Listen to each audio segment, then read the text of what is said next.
makagawa ng pabahay sa loob mismo ng Maynila. Ikaw lang, Yorme! Hindi naman, ano lang, gusto ko lang malaman, baka mamaya mag-overclaim ako eh. I don't wanna claim such thing if it is not true. Nangyari, pandemya, Nay, Tay, pinamigay na nila nung isang linggo ang San Sebastian Residence, ang San Lazaro Residence, ang Pedro Hill Residence. Pinamigay na nila. Ang sabi nila, sila ang may gawa. Pero yung perang inutang, ako may kasalanan. Yung resulta ng inutang, pinakinabangan ng utaw, sila daw ang may gawa. Eh, matatanda na kayo. Alam niyo naman ang tama't mali. Oh, Nay, Tay, ginawa, Paseco Hospital. 3 years ago, in-inaugurate ko bago ko umalis. 3 years after, hindi pa rin bukas. Apo, kung may kakilala kayo sa Paseco, 3 taon na yung ospital, hindi pa nabubuksan. Doktora pa silang mag-asawa. Ito yan. Ako hindi doktor. Nay, Tay, tinayo. 10-story, fully air-conditioned, bagong ospital ng Maynila. May MRI machine. May CT scan machine. Nagtataka ako bakit hindi nagagamit ng mga tao sa Maynila ang MRI machine. Ano yan, drawing? You know how much is that? By the hundreds of millions. I'm telling you straight, this is not a cheap product. By the hundreds, very expensive. Why? Without proper diagnostic, no doctors can address your health needs. Nandiyan siya. Nay, Tay, ginawa, Almario Elementary School. 10-story. Ginawa, Manila COVID-19 Field Hospital. Done in 52 days, worth 300 million pesos. Dahil nagkakaubusan ng ospital sa St. Luke, sa UST, sa lahat, sa Maynila, prente tayo. Bakit? Meron tayong sariling COVID hospital sa Luneta. Nay, Tay, ginawa Manila Science High School. Ginawa Albert Elementary School. 10-story fully air-conditioned public school in Sampaloc. Nay, Tay, nung umalis ako, nangangalati na ang Magsaysay High School. 3 years after, kalahati pa rin ang Magsaysay High School. Nakikita nyo naman yan sa Espanya eh. Tanong, Yorme! Saan mo kinuha yung pera na yan? Sagot, may putok kong ginto? Hindi! Bakit? Kailangan mong gawa ng paraan eh. Nangako ka sa utaw eh. Ginusto mong mag-mayor eh. Tapos maghahanap ka ng ituturo. Eh, tanong, Yorme, saan ka ba nangutang? Sa gobyerno. Ha? Ang labo mo naman kausap. Amerika nangutang. Pilipinas nangutang. Nung pandemya. Lahat ng bansa nangungutang sa pandemya except Singapore. Ikaw nangutang sa gobyerno rin? Opo. Tanong, sino may-ari ng Land Bank of the Philippines? Gobyerno. Sino may-ari ng Development Bank of the Philippines? Gobyerno. Madalit salita. Nay, Tay, mga lolo't lola ko, imumuestra ko. Nakita niyo itong ulo ko? Hanggang pa. Yan ang buong gobyerno. May 2 bulsa. Isa sa wakali, isa sa nangka. Sa kaliwa, ano nakalagay? National Government Financial Institution. Ano na sa loob? Land Bank of the Philippines, Development Bank of the Philippines. Siksik-liglig umapaw pa pera ng bangko na pag-aari ng gobyerno at ng taong bayan.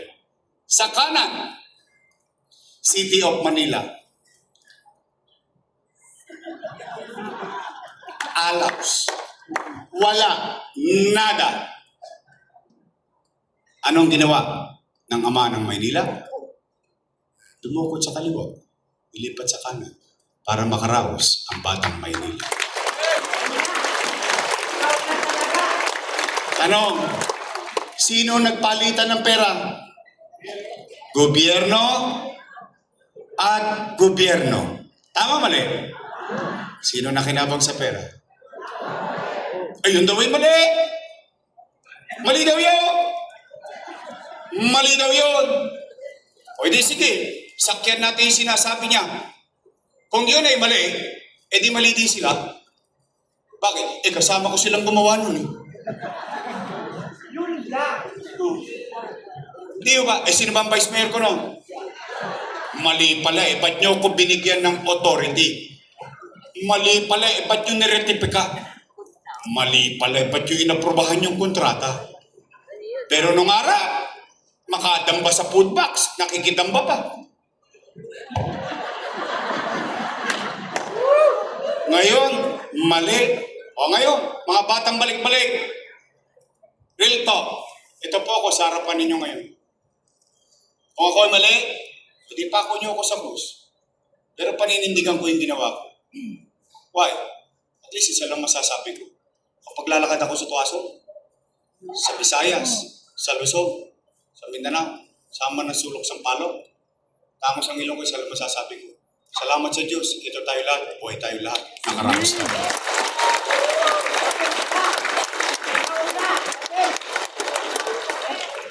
Kaya na, pwede ba makisuyo para uwihan na tayo? Ha? Halika na, uwi na tayo. Batang Quiapo na eh. Kasi malamang sa hindi, patatawag din kayo nun. Oh! Pwede ba ako magpasabi?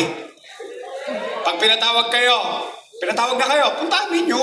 Karapatan nyo makinig. Oh. Puntahan nyo.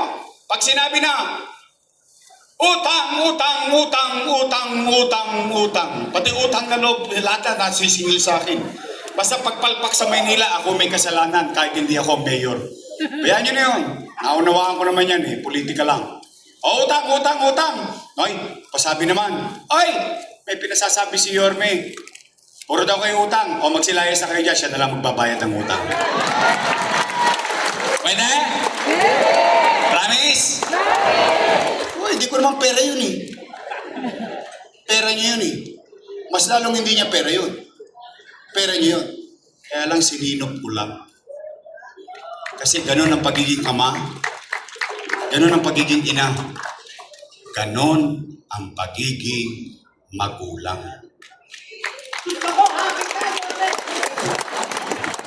O kaya, ito na mahiwagang tanong sa maghapong ito. Ito na ang pinaka-importanting tanong.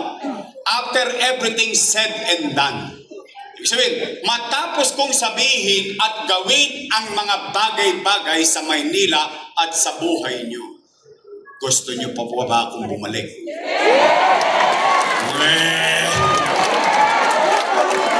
Sigurado kayo sa akin? Baka chinacharot-charot nyo lang ako.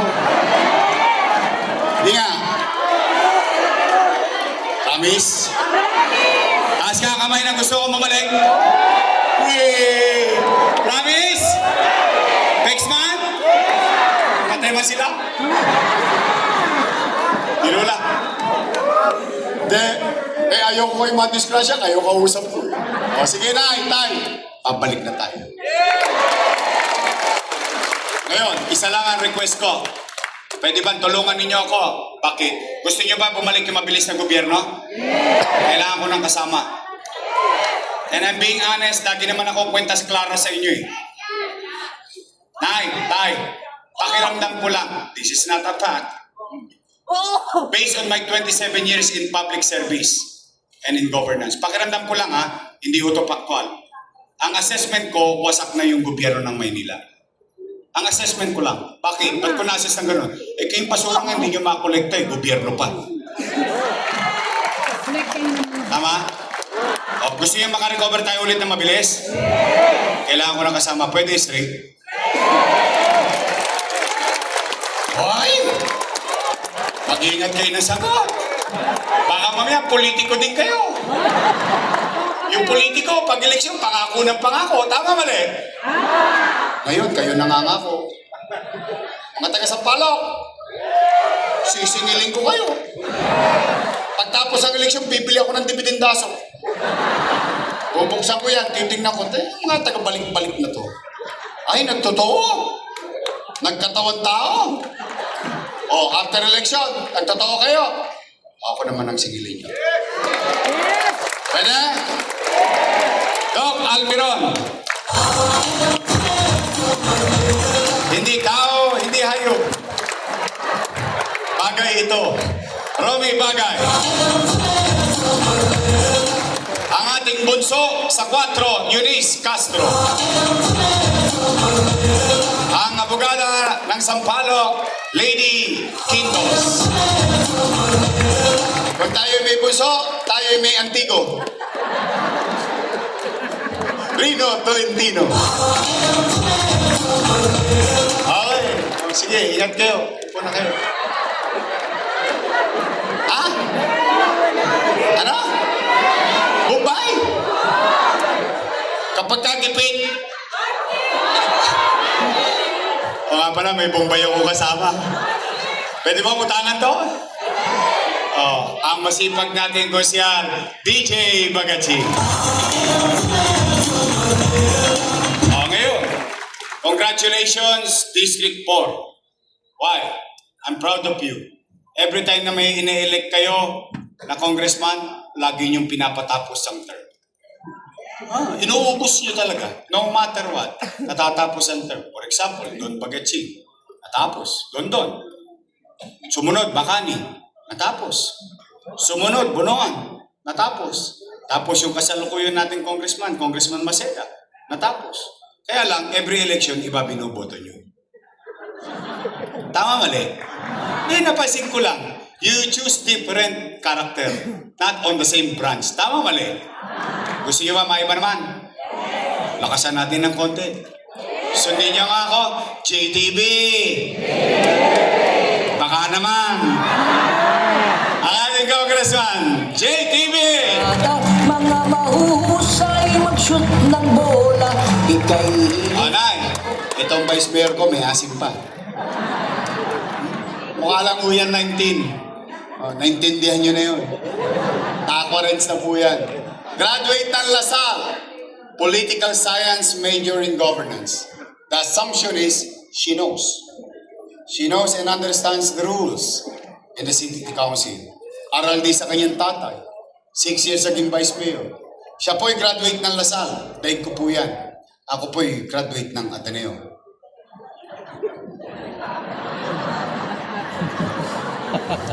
Ateneo de Tondo.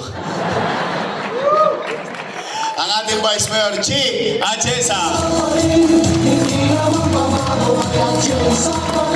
ito. Straight? Naalala niyo pangalan nila? Eh baka na makalimutan nyo, 96 Diaz pa yan. 96 days. O sige, simplihin na lang natin yung araw ng paghuhukom pagdating ng Mayo. Dalawa lang naman ang pagpipilian ninyo. Dalawang grupo lang yan, mapapansin nyo. Dalawa lang. Unang grupo, Yorme's Choice. Matamis. Kabilang grupo, Ladies' Choice. Ayun po may sabi nun, hindi ako. Tama ng utak nyo. Yorme's Choice tayo? Sa inyong puso? Sa kaanak? Sa buong pamilya? Sa lahat ng kaibigan? Maraming salamat po, uwian na. Sa Mayo, para hindi natin makalimutan ang Ladies' Choice, bigyan natin sila ng team song.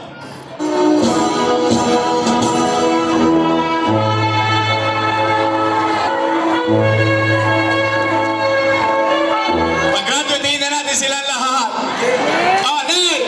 Nakusumi ba kayo? Oh, maraming salamat. Mag-iingat kayo, ha? Mag-iingat kayo sa pag-uwi. At pagpalain nawa kayo ng buong may kapal. Maraming salamat. Magandang araw. Manila! God first. Thank you. Maraming salamat.